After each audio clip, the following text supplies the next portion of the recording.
That verdict in that double murder trial in Massachusetts, a case that is making headlines all around the world. British man who fled the country after his wife and baby daughter were shot to death has been convicted of murdering them. Today he will be sentenced in a courthouse outside of Boston, and NBC's Rahima Ellis is there with more. Good morning to you, Rahima. Good morning, Meredith. The sentencing today will end a chapter in a case that began more than 2 years ago. The tragic deaths of a young mother and her child, and now a father convicted of the crime. Is the defendant guilty or not guilty? As the verdict was read, 29-year-old Neil Entwistle briefly closed his eyes. Guilty of murder in the first degree of Rachel Entwistle. Entwistle guilty of the shooting death of his 27-year-old wife and their 9-month-old baby daughter, Lillian Rose. Rachel's family expressed gratitude. We just want to thank everybody for their prayers, their cards, and their support. It was a tremendous help over the last 2.5 years.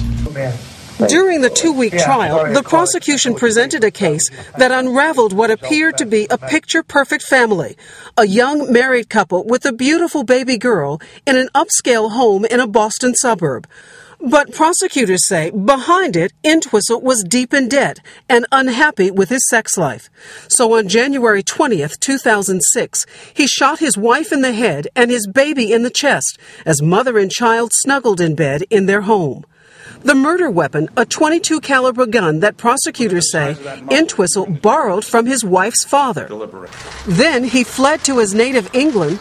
Are you going to the States, Neil? Where he was arrested nearly a month later.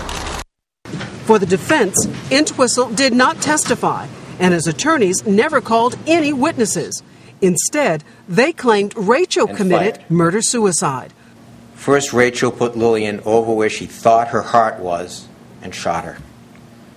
The bullet traveled through the baby and into Rachel's left breast. One legal analyst calls it surprising.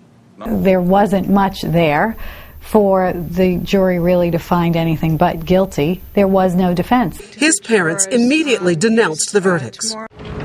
We know that our son Neil is innocent, and we are devastated to learn that the evidence points to Rachel murdering our grandchild.